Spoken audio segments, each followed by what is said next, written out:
Today's lecture is going to be about electromagnetic radiation, which is one of the highlights in 803 and one of the great victories of 19th century physics.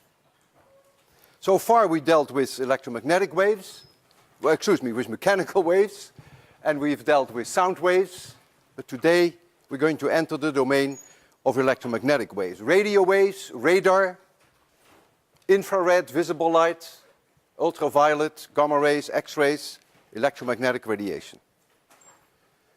An electric field which is associated with a magnetic field, one cannot be thought of without the other, propagates through space, even in empty space, even in vacuum. And I will start with Maxwell's equations, and then you will see a little bit more maths, which I do to brush up on what you may have forgotten. So let's start with Maxwell's equations. The divergence of E equals rho divided by epsilon 0, Gauss law.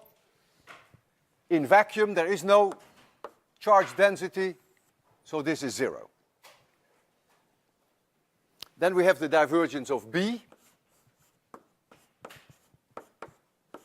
That is 0. If one of you discovers ever a magnetic monopole, you would not only get the Nobel Prize, but then the divergence of B would not be 0. And then we have the curl of E equals minus dB dt, Faraday's law. And then we have the curl of B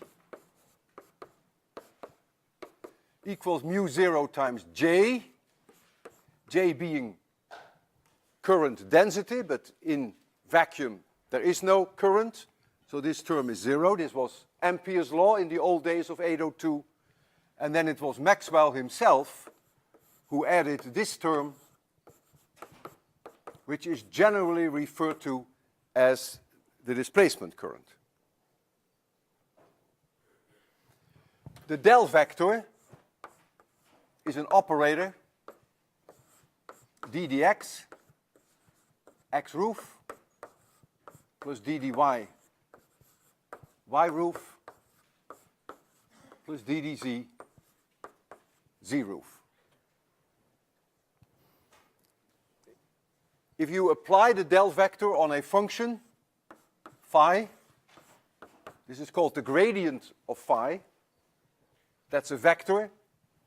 That is d phi dx, x roof, plus d phi dy, y roof, plus d phi dz, z roof.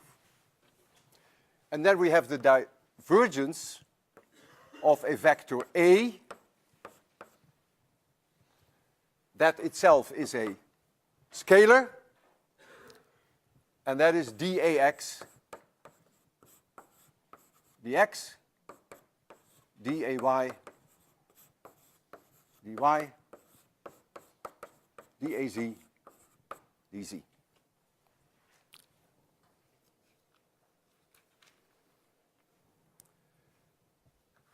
The curl of A, I will raise this again later, but I want you to see this. The curl of A,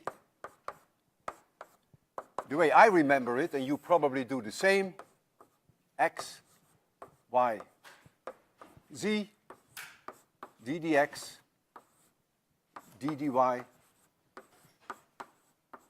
d dz, and then you get here ax, ay, az, and that then becomes daz dy minus day dz, and that is in the x direction. And then you get dax dz minus d az dx. That is in the y direction. And then you would get d ay dx minus dAx dy, and that is in the z direction. And let me check that because it's so easy to make a little slip, and that is very awkward for me and for you also later. That is fine. And then we get dy dx minus dAx dy, that is fine. There is one and only one vector manipulation with the del vector that I want you to know. I don't want you to remember it. I certainly don't remember it, but we need it today. And that is the curl of the curl. The curl of the curl of A, and I will show you the result without proof, is the gradient of the divergence of A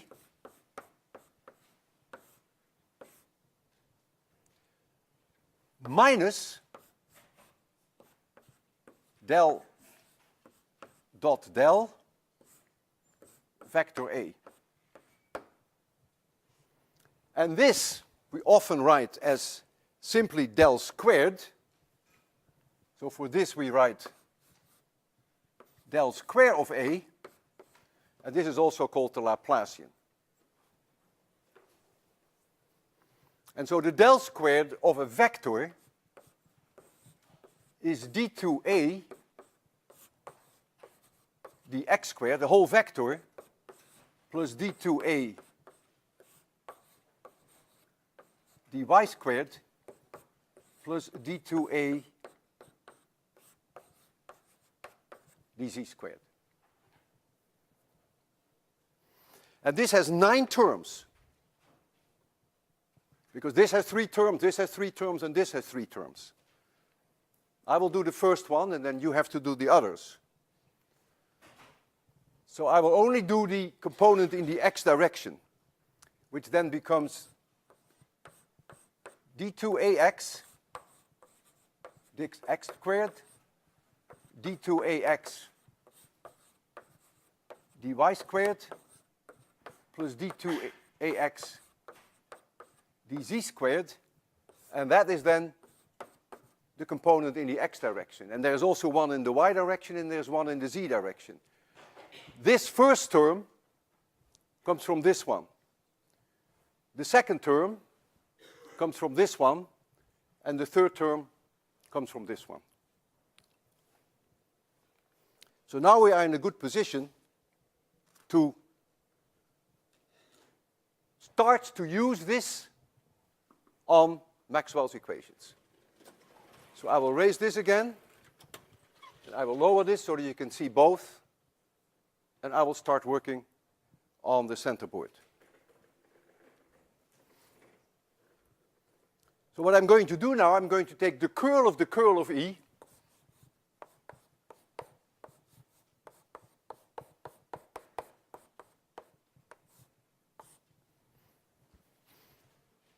and I know that the curl of E is minus d dt, because the curl of E is minus dB dt, and so that is minus d dt times the curl of B. Now I use the only thing that we should remember, and that is this identity, that the curl of A is the gradient of the divergence of A. But the divergence of E is 0 in empty space. You see that there. So this term, this first term, is 0. So I only have this term, which is then minus the Laplacian operator on the vector A. So this is also minus del squared E.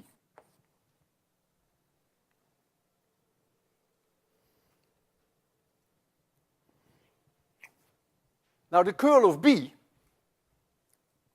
is epsilon 0 mu 0 dE dt. So when I take the time derivative, I get minus epsilon 0 mu 0 times d2b, excuse me, d2e have an E there.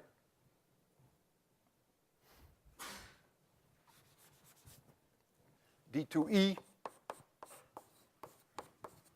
dt squared, so that is this part.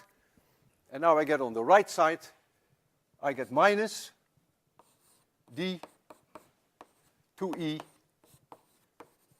dx squared plus d2E dy squared plus d2E dz squared. And this minus sign and this minus sign eats each other up. And this equation that you are looking now at is a milestone in the history of mankind. This equation changed our whole way of thinking about the world and even about the universe. This was the great victory of Maxwell. This is a wave equation in the electric field in vacuum. So this tells you that you must be able to create electric fields, this is a vector, which move with a speed v, for which we always write c,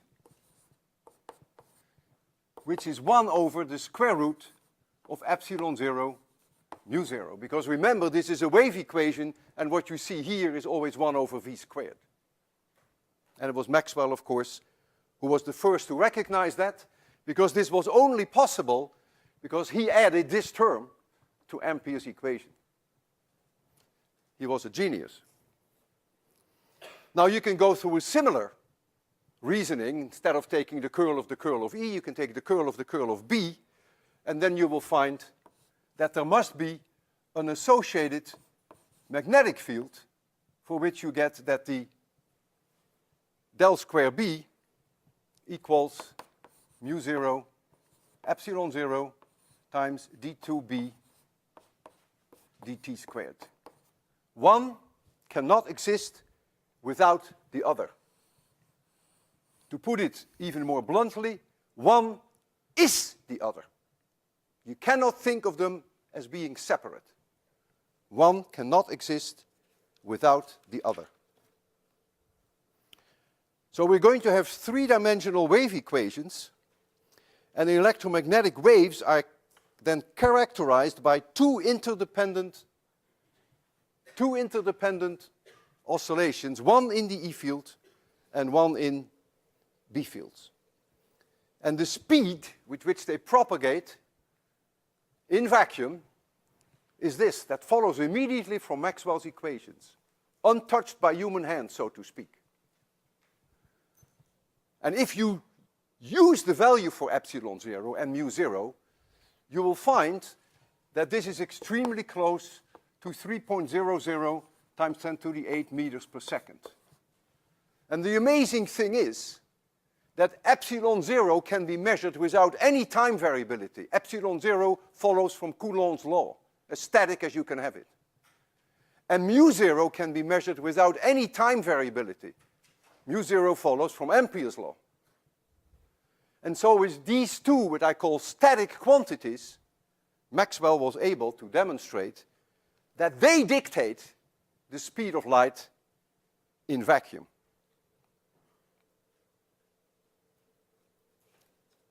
Mu 0 is called the permeability of free space. You can look up what it is. It's 4 pi times 10 to the minus 7. And epsilon 0 is called the permittivity of free space, 8.8 times 10 to the minus 12. Maxwell knew the speed of light. It was known way before Maxwell. In 1676, Römer, in a brilliant way, using the eclipsing times of the moons of Jupiter, derived the speed of light in 1676. And he came up with 214,000 kilometers per second.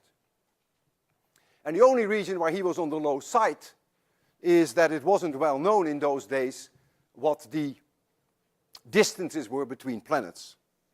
And then in 1728, James Bradley used another brilliant technique. I will not go into the details, but it's called stellar aberration, and he used that technique to determine that the speed of light was 301,000 kilometers per second. And then in the late 19th century, in fact in 1849, both Foucault and Fizeau measured the speed of light in their laboratory in France. One used a rotating mirror, the other used a rotating disk, and so they were even able to do it in the laboratory, and they found values which were within 5% of 300,000 kilometers per second. So Maxwell knew the answer. And so when he saw this, he immediately realized, he postulated that light is an electromagnetic phenomenon. And in 1865, he laid the foundation of the very famous electromagnetic theory of light, which changed the way that we look at the world.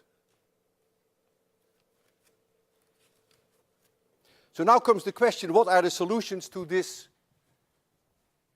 wave equation? Well, I will start with a simple one, and the simple one actually holds all the key information that you need. But then we'll build it up and make it a little bit more complicated. I start with an XYZ coordinate system, X, Y, Z. And whenever in physics you deal with cross products, always make your coordinate system right-handed. Don't even think of left-handed coordinate systems. And a right-handed coordinate system is a coordinate system whereby X roof crossed with Y roof equals Z roof.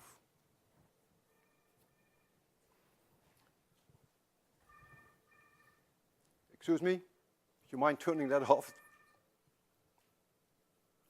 So I assume a simple case that the E vector only exists in the X direction. So it has a certain amplitude, I call it E0x. And I make it a traveling wave, of course, cosine omega t minus kz. So EY is 0 and EZ is 0. So it's only E vector in the X direction. The complicated three-dimensional wave equation collapses now to a one-dimensional wave equation.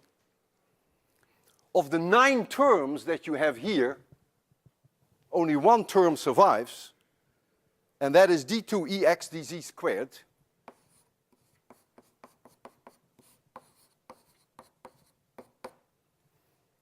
And that then becomes mu 0 times epsilon 0. And when you take the edt squared, d2 edt squared, only one term survives, because there is no EY, there is no EZ, and so this now becomes d2 Ex dt squared. So this is now a one-dimensional wave equation. I started easy. Now remember that the curl of E is minus dB dt.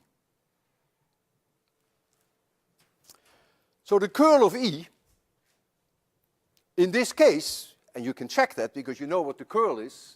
I have the curl, here is the curl. The curl of E, there's only one term that survives. So I'll write down here the curl of E. There's only one term that survives, and that is dEx dz.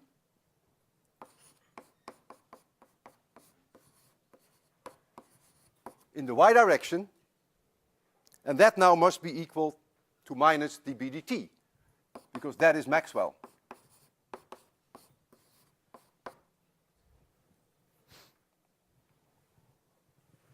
I will lower this and later I will raise it so that you can see this, but it's important that you can see this above my head. So my question now is, what is B? So this is the traveling wave in the z direction, which has an E vector only in the x direction, as of now, and I want to know what is the associated B field. Well, for one thing, you can already see that the B field is going to be in the y direction,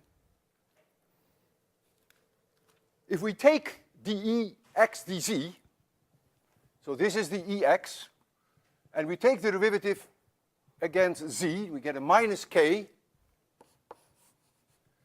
then you get the e0x, and then the cosine becomes minus sine, so this becomes a plus, times the sine of omega t minus kz. And that now equals minus dB dt. So we're almost there. All we have to do now is do an integration in time. So we bring the dt, it's important that we get the y direction. That is very important. Very important. Remember, this y is very important. That's going to be the direction of the B field. So don't forget that y. So now you bring the dt here, and you do an integration in time. And so now you get the B field that is going to be associated with that traveling wave in the electric field. So if you do an integral, the omega pops out below here. So you get k e0x divided by omega. The sine becomes minus the cosine, but I also have a minus sign here, so those two minus signs cancel. And so I get the cosine of omega t minus kz. But omega divided by k is c. That is the speed of light. And so I can also write this now, that b, let me write it down, b in the y direction, to indicate that it is in the y direction, e0x divided by c, because omega divided by k is c, times the cosine omega t minus kz. And just to remind you, here is your y again. But of course the by already indicates that. And so now you have found the B field that is associated with this E field. As I used to say, and I said earlier, one is the other. One cannot exist without the other. So if we compare the two now, you see several things which holds in general. And that is, you see that the magnitude of the E field, this is of the B field, the magnitude of the B field, you can call this B0y, is c times lower than the magnitude of the E field. You see this c here. Notice also that the E field and the B field are in phase with each other. You have here cosine omega t minus kz, and you have the same here. There is no phase difference between them. That means if one reaches a maximum, the other reaches a maximum, and if one is 0, the other is 0, because they oscillate with that frequency omega. Notice also that B is perpendicular to E, because E is in the x direction and B is in the y direction. Notice also that each one of them is perpendicular to the direction of propagation.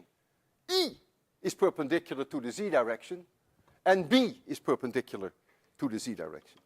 And all this follows from Maxwell's equations.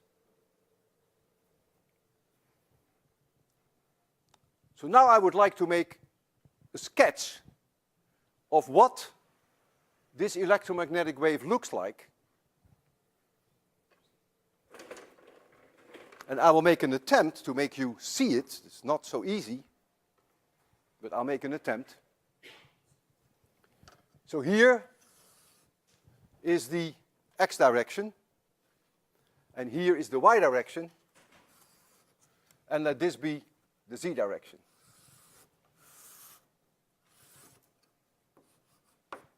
X, y.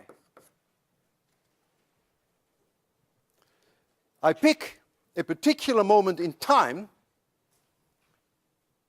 then I know that the E vector is a cosine function in z, because I pick a particular moment in time.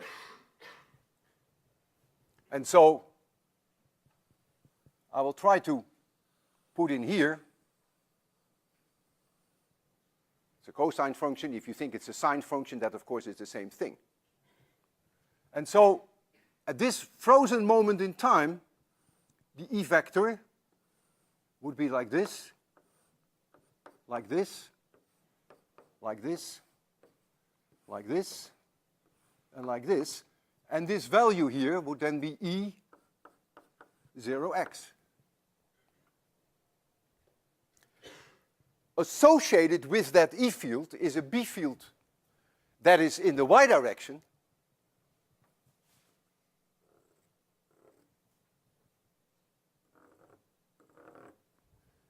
So that's like this. It's in the yz plane. And so the B vector is like so, like so, like so, like so, here, here, here, here. And this value then is B0y. That value. And this whole pattern moves with velocity c in this direction, and the two are married together. They are stuck together.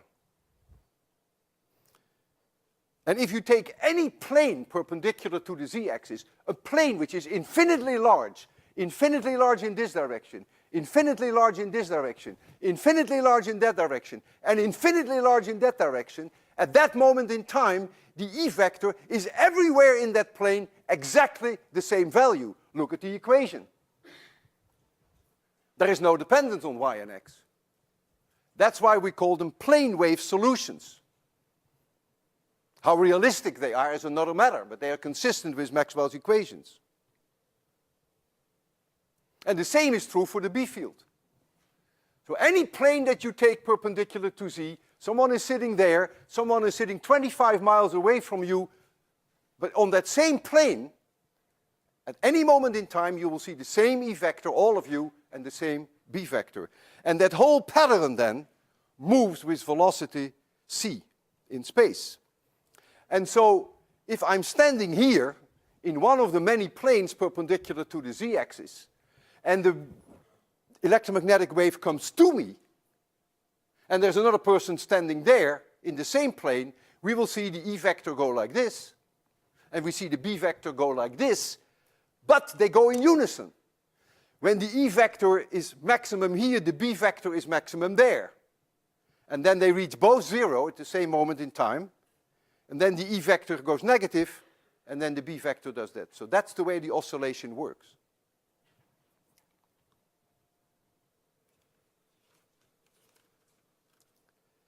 I would like to summarize for you what is actually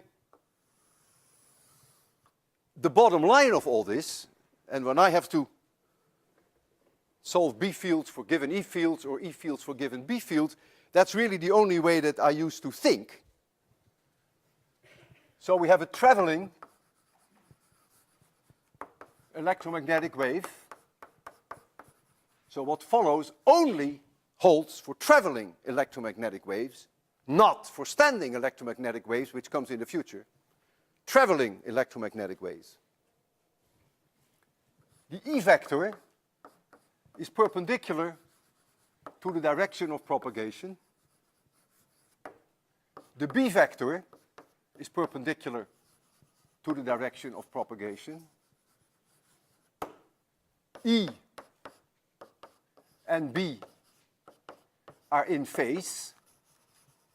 If one reaches zero, the other reaches zero. E is perpendicular to B.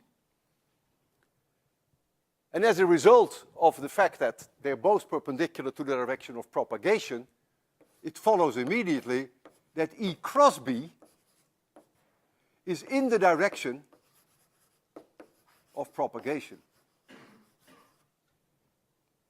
And then last but not least, I have no room for it, I put it here, that the magnitude of B at any moment in time is the magnitude of E divided by C.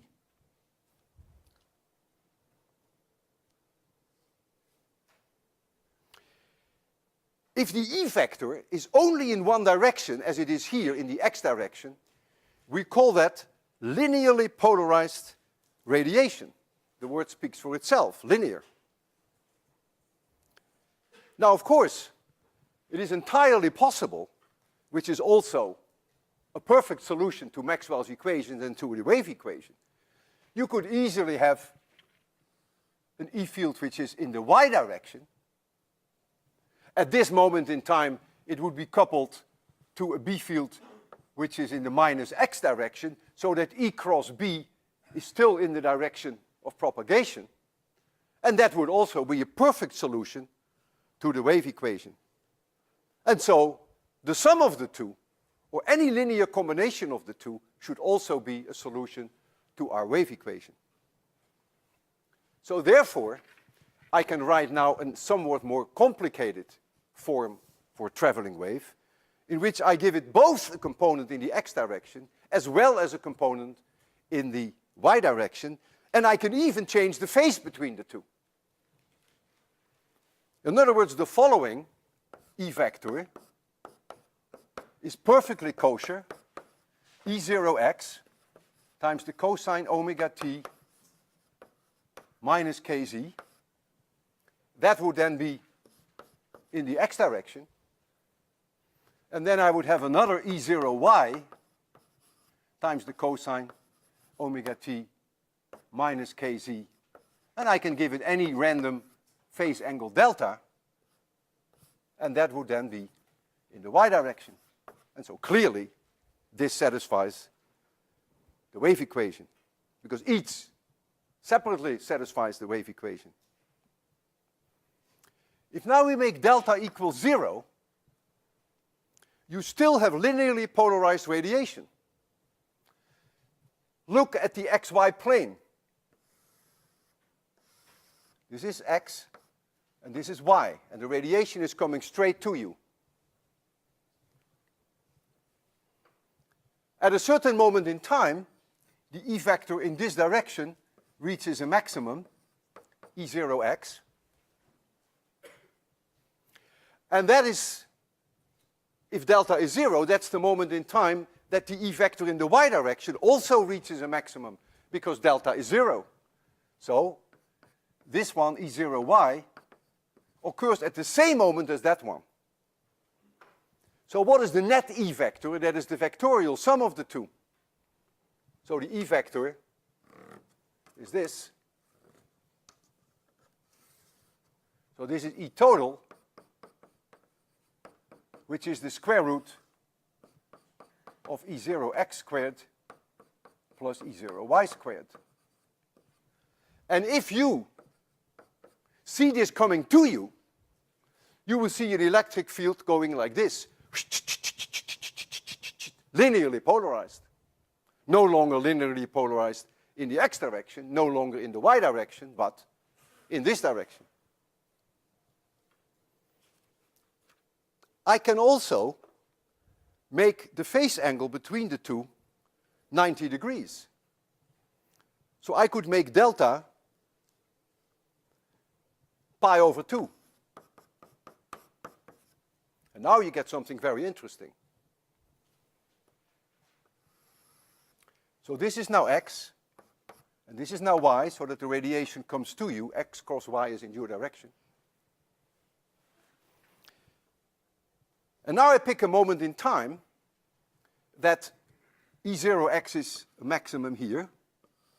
So this is the vector, E0x. But now E0y, the E vector in the y direction is now 0, because they're 90 degrees out of phase. And so therefore, if this one reaches a maximum, this one is 0. A quarter period later, this one becomes 0, but now you have here E0y. A quarter period later, this one is back to 0, and now this one is here. And a quarter period later, this one is again 0, and this one is here. So now what you're going to see, there is never a moment that the E vector is 0, but the E vector rotates around in an ellipse.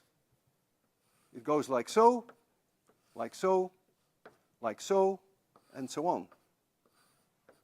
And so it rotates around like this, and we call that elliptically polarized radiation.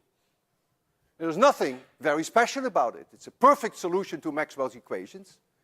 You have one component in the x direction, another in the y direction, and you offset them by 90 degrees. You can choose this angle any value you want to. If E0x is the same as E0y, then it's a circle. And then we call it circularly polarized radiation. In this case, it's going clockwise, but of course, if you make delta minus pi over 2, it will go counterclockwise. Oh, I thought there was a question. Now suppose you were asked to calculate the associated B field. That's a piece of cake, because you just follow these simple rules. You take the component in the x direction and you calculate the associated traveling wave in B, and then you do for the y direction and you calculate the associated traveling B wave and you add them up. That gives you then the solution in B. So this situation is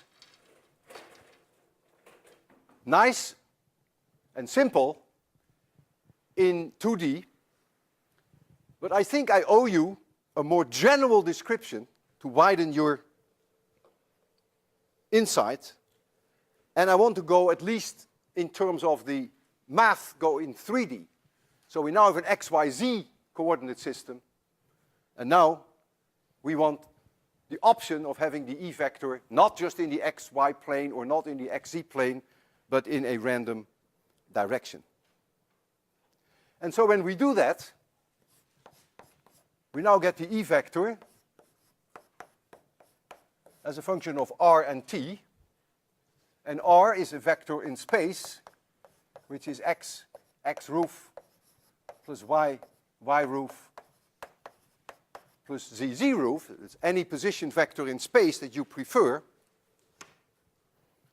And now I get this is E0 is now a vector. It's not in x or y or in z. It is in 3 dimensions, so this E0 has an x component, a y component, and a z component.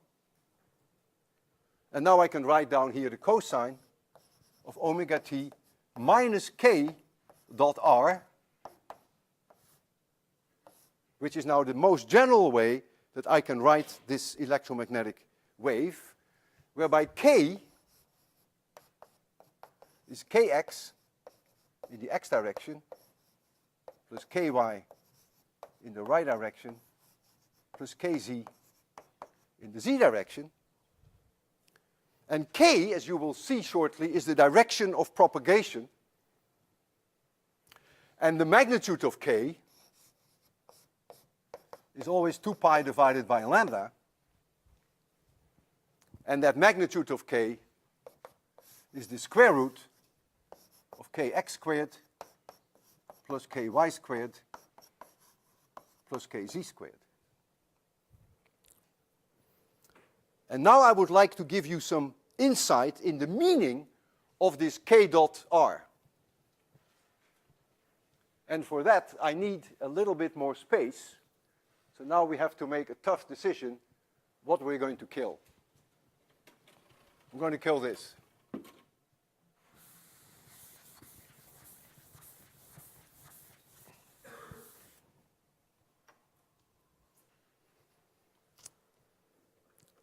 To make you see what the geometric meaning is of k dot r, I will go first 2-dimensional, and then you will immediately get the picture what it is in 3 dimensions.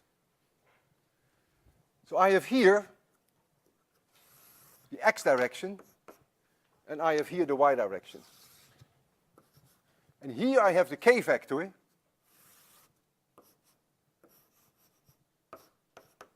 and so this kx, and this is ky. It's a vector. I'm going to draw a line perpendicular to the k vector. This line here is perpendicular to the k vector. This angle is 90 degrees. I will convince you that on that line, k dot r is a constant.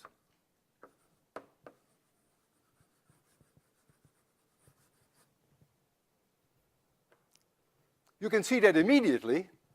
If this is my vector r,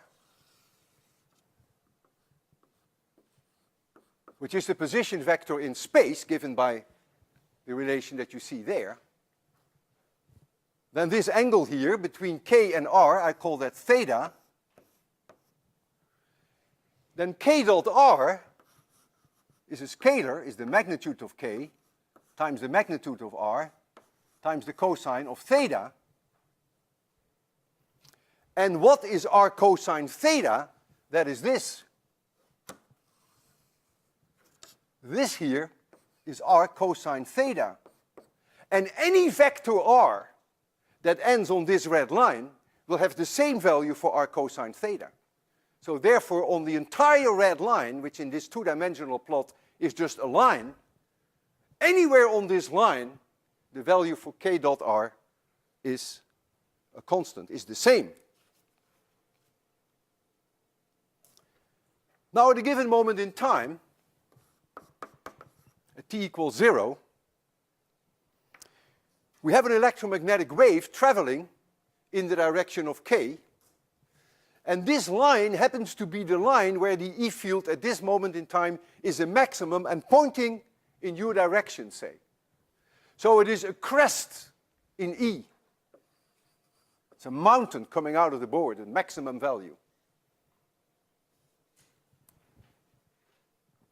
And here, I draw another line perpendicular to r. So here, k dot r is 0. The dot product is 0. R is perpendicular to k. So this point. I will also assume that the E vector here is a maximum pointing in your direction, and then there is one here. So k dot r here is therefore 2 pi, and k dot r here is 4 pi. Because this now represents a wave. This is the full wavelength of the wave where E is a maximum in your direction, E is a maximum in your direction, E is a maximum in your direction. In other words, this here is my definition of lambda. And this whole thing moves out in space with speed c.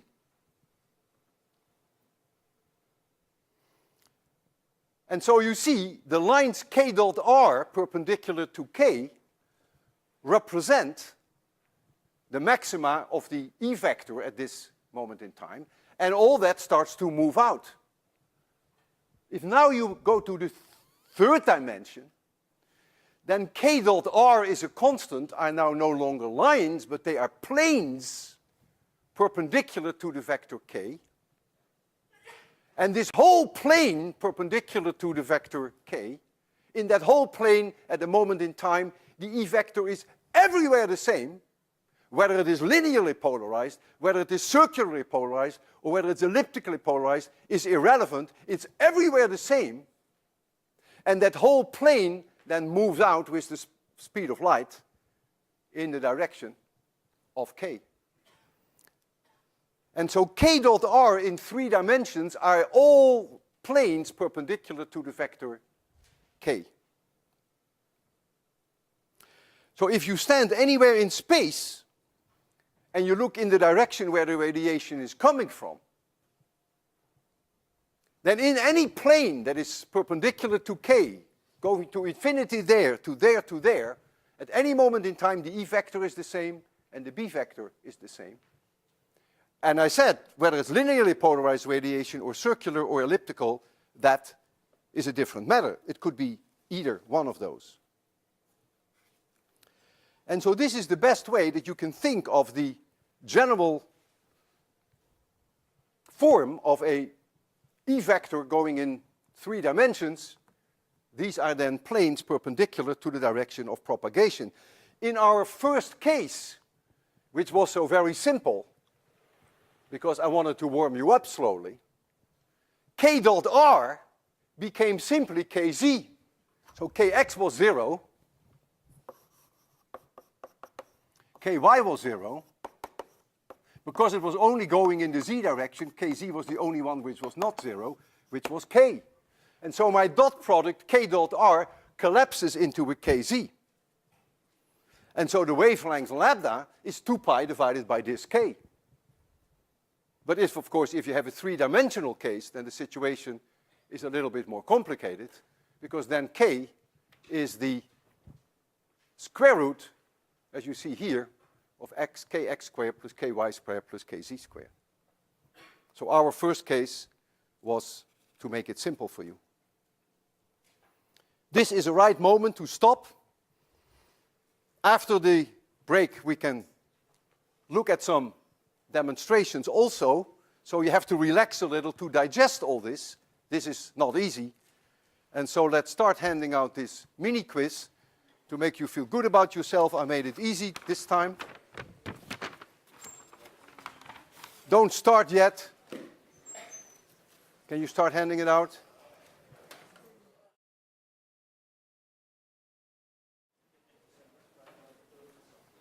I put here on the blackboard the xy plane. This is an electromagnetic wave going in this direction, perpendicular to the direction of k. So this is, per definition, a wavelength. This is where E is a maximum in your direction, and this is where it's a maximum in your direction. And so this is the wavelength. Now look at the intersection of this wave in the y-axis. This wave interacts here, and it intersects there. And so the distance from here to here is Ly, which is way larger than lambda. And the same is true for the distance in the x direction, is also larger than lambda. And in the z direction, in general, it would also be larger than lambda. Now this wave moves with the speed of c, and when it has moved a distance lambda in the k direction, this crest is here. How far has it moved in the y direction then? All the way from here to there. So its speed in the y direction is larger than c. And so that speed, which we call the phase velocity in the y direction, is very simple, is Ly divided by lambda times c. And that is larger than c. It follows immediately from the geometry, because this angle here is the same as this angle there, that this is also k divided by ky times c. And that is not only larger than c, but it can be way larger than c. Ky is 2 pi divided by L of y. I refuse to call L of y lambda of y. I don't want to have to think in terms of a wavelength in this direction, a wavelength in this direction, and another wavelength in that direction. For me, there is only one wavelength, and that wavelength is 2 pi divided by k. So I refuse to call this lambda of y. But ky is 2 pi divided by that L of y. And you can do the same, of course, in the x and in the z direction. And you will find then that the phase velocity in the z direction equals k divided by kx times c. And the phase direction in the z direction is k divided by kz times c. And what is the phase velocity in the direction k? That is k divided by k times c. that is c. Of course, in the direction of k, it propagates with the speed of light. But this pattern moves way faster than the speed of light, and it can actually get completely out of hand. It can be very, very large.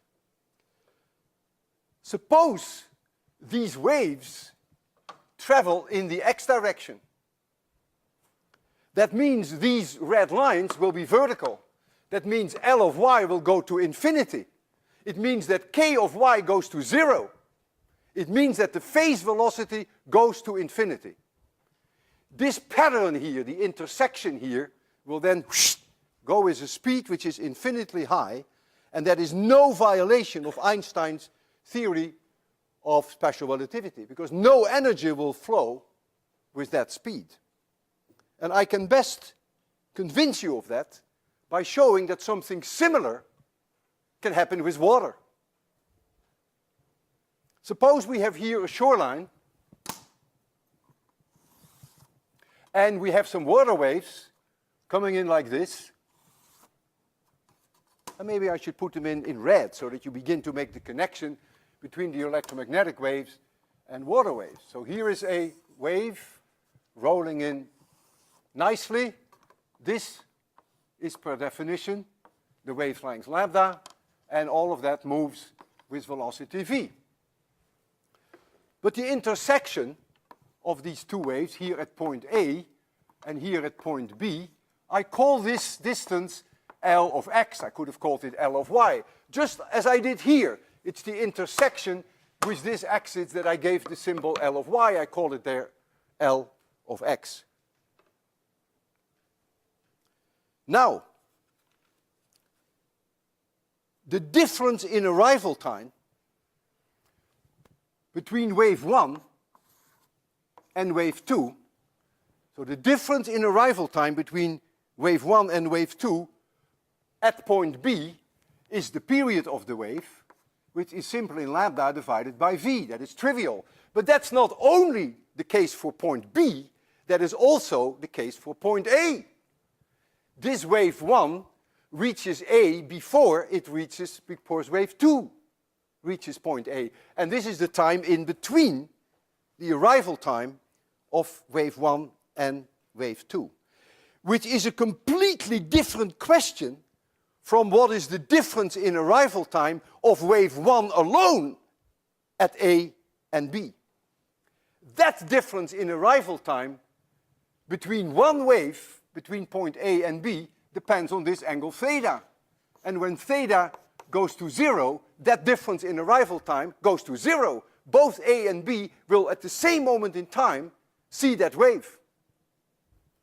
So that means that in that case, when theta is 0, this L of x becomes infinitely large, and so if you express that in terms of a phase velocity in this direction, the phase velocity then becomes infinitely high. So it is this pattern that moves with a velocity that can be way larger than c, but no water will move with that velocity. It's very clear, there's no water going from here to there. And so this is not a violation of Einstein's theory of special relativity.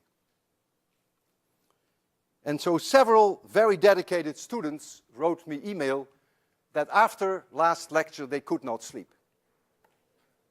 And I didn't even feel guilty.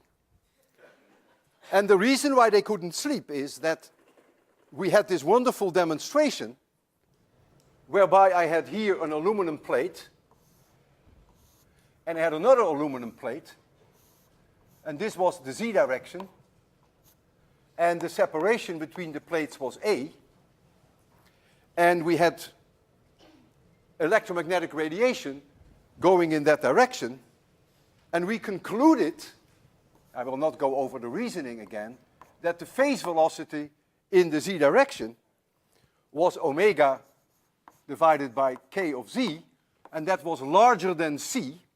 That's why you guys couldn't sleep.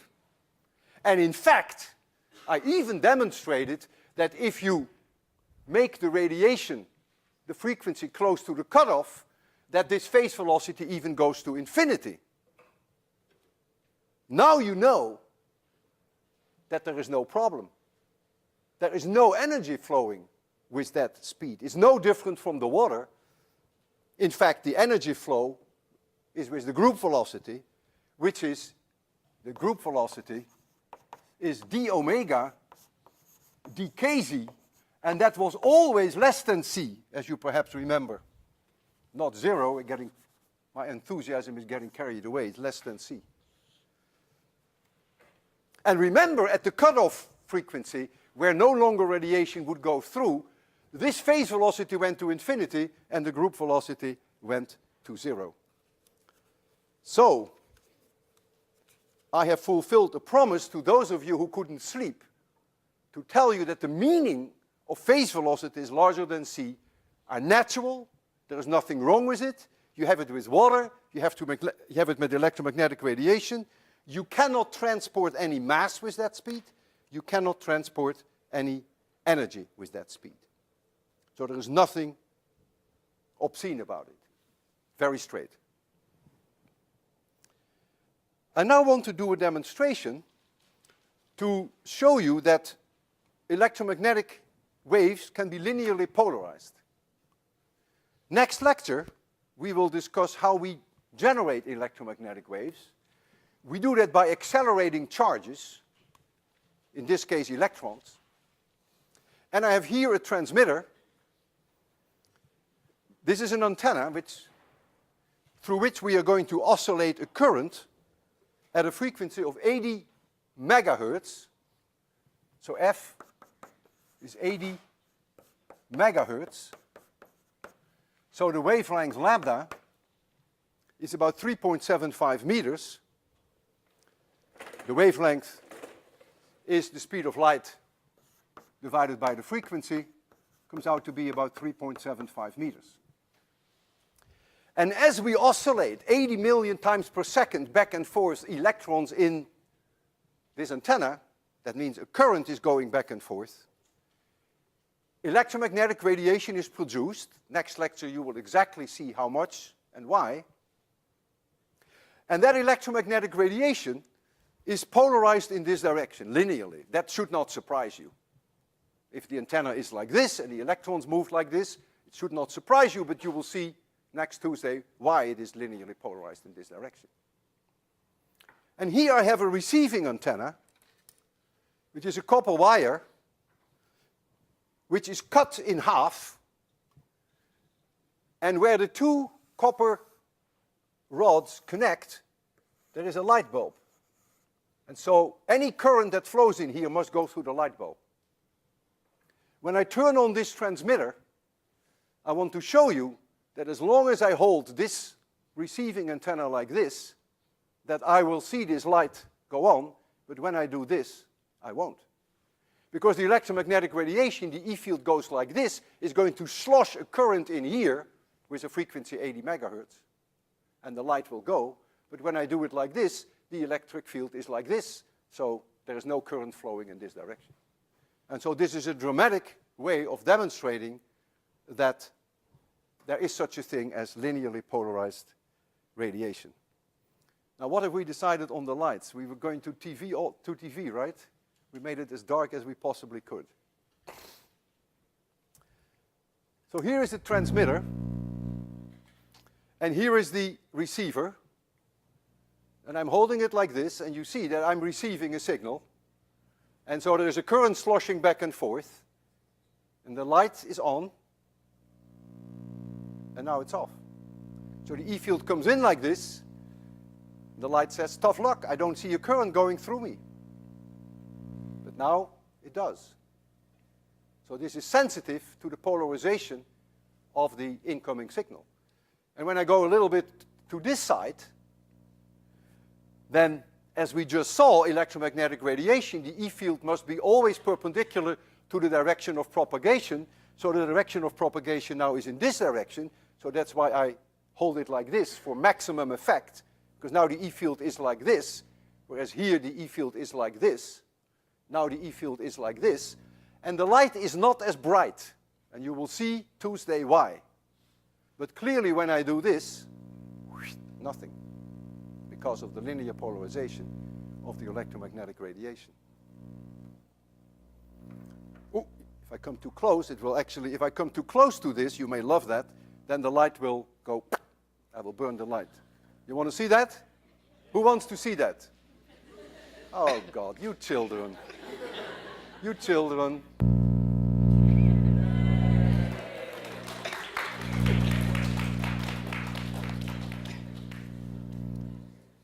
There is another way that I can show you this, and that we do with radar, with the same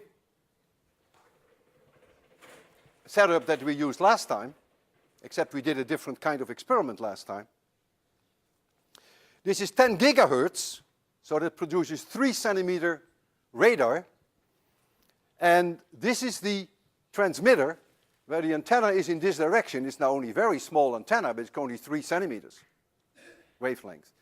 So the E field goes like this, and here is the receiver. And if we put the antenna of the receiver like this, it will receive the signal.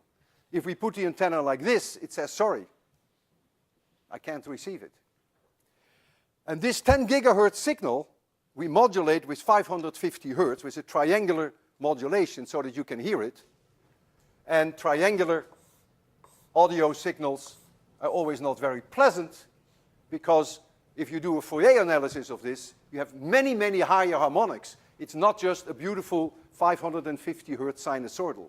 So you hear very sharp tone. But in any case, the period is such that the frequency is 550 hertz.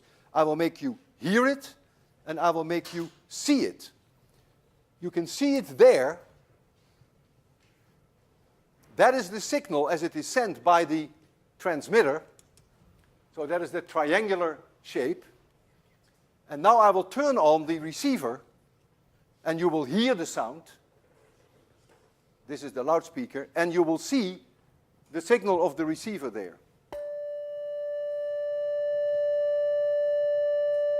So the radiation comes in like this, and now I'm going to rotate this one 90 degrees. The receiver. And it's gone. Same phenomenon that I just showed you with the 80 megahertz. How can I get it back? One way I can get it back is rotating this back, but I can do something better, something more convincing. Yeah? I can rotate this by 90 degrees. So now the transmitter, and now I have it back. So you see here 2 dramatic cases of linear polarization.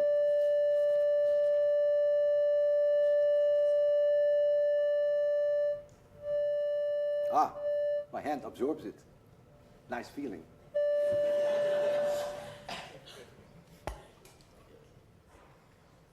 Let's make sure we have some light back.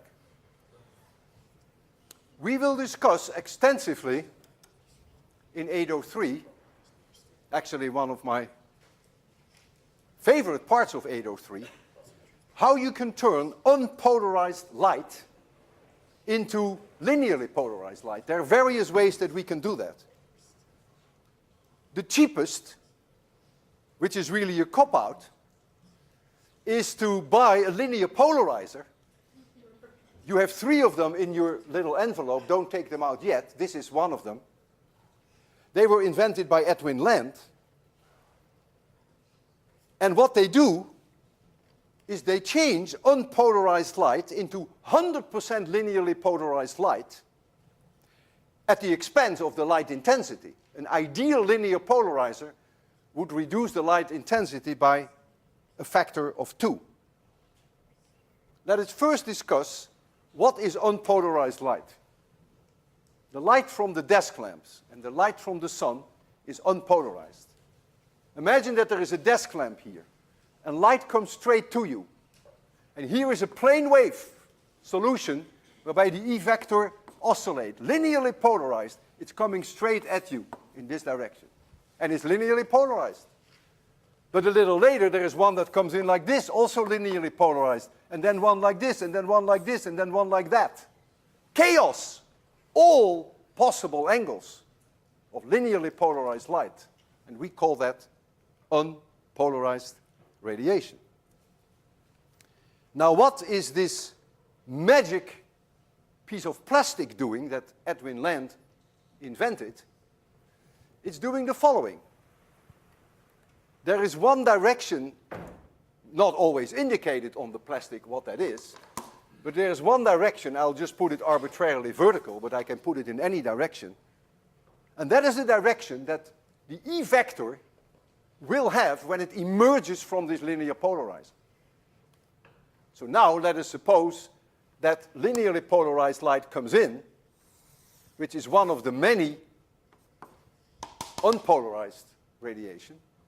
And this has an amplitude E0, and it's oscillating like this, cosine omega t, and let this angle be theta.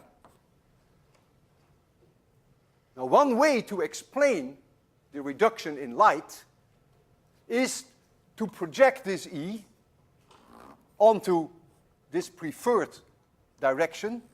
Is the only direction in which the E vector will emerge. And so you see there is a reduction of the E vector, and the reduction is the cosine of theta.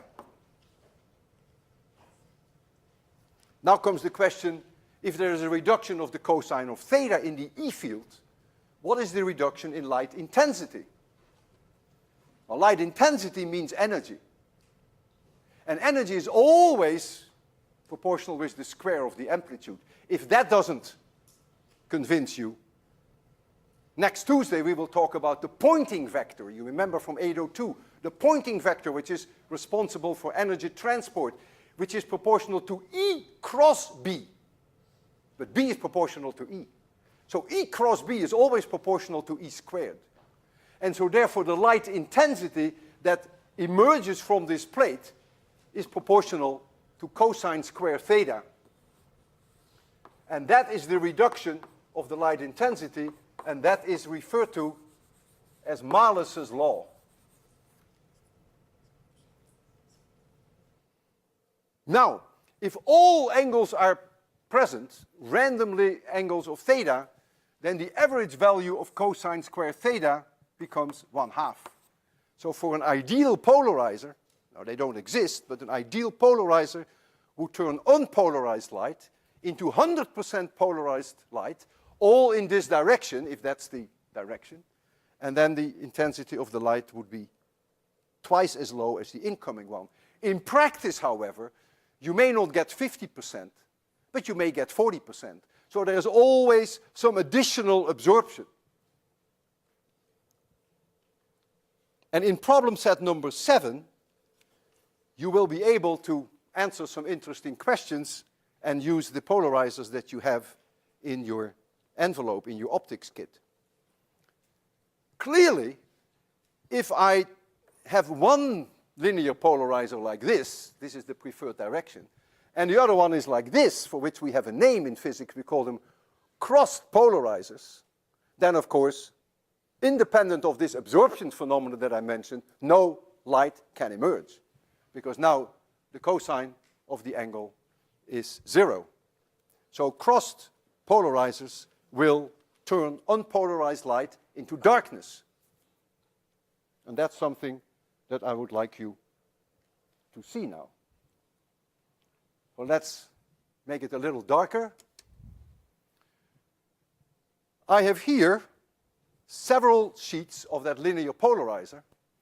And the first thing I want you to see is this absorption phenomenon that I just mentioned. Here is a linear polarizer. So the light that comes through here now is linearly polarized. The light that reflects off the screen is not linearly polarized. That's a different thing because it goes through a reflection process. But this light that comes up here is linearly polarized. You and I have no way of telling. There are animals who can see polarized light, who can distinguish it from unpolarized light, and they even can see the direction of polarization. Bees can see the direction of polarization. And I have learned also to see it under ideal conditions. If any one of you is interested, I can teach you, but it is not easy. You have to come to my office. There is a way that humans can actually recognize linearly polarized light and see the direction of polarization. But apart from that, we have no way of knowing that this is linearly polarized light, and if I rotate this, the direction of linear polarization will change, but we have no way of knowing. In fact, the preferred direction is indicated on this sheet is like this. Now I take a second one, which is identical, and I'm going to put it on top of it so that the two directions are aligned. If they were ideal, then there would be no light reduction anymore. But there is light reduction. Look at this middle portion where they overlap. There is still a further reduction in light intensity, even though the direction of polarization has not changed. It is not the result of Mahler's law that there is a reduction, but that is an absorption phenomenon that I mentioned. So only here are two plates, and here is one plate. Now I have here a black stripe. That is on top of the overhead. Here now is one linear polarizer. And here comes the other. They are now aligned, and I'm going to rotate them. The angle of theta is increasing and increasing and increasing, and I'm approaching slowly 90 degrees. And there you are. And it is as dark as you can have it. So the two cross polarizers now turn unpolarized light first into linearly polarized light, that is sheet number 1, and then sheet number 2 kills it altogether. Nothing can get through. Cosine of the angle is 0. But now comes the great miracle, which is something you can also do at home, because you have 3 linear polarizers in your optics kit. Suppose I stick a third linear polarizer in between the two at a random angle. Will I see light coming through, or will I not see light coming through? Very good. If I do it in front of number 1, darkness will remain darkness. If I do it above number 2, darkness will remain darkness. But if I do it in between 1 and 2, there's my line again. Light comes through.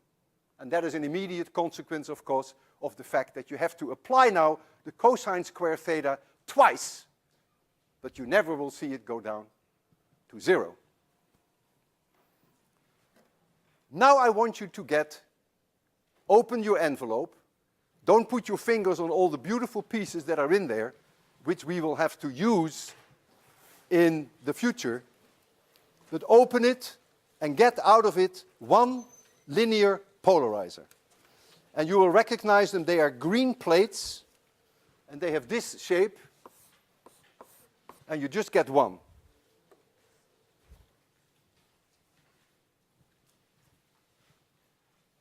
Don't drop them on the floor, and don't make them too dirty. Can you see me? Who cannot see me? Good.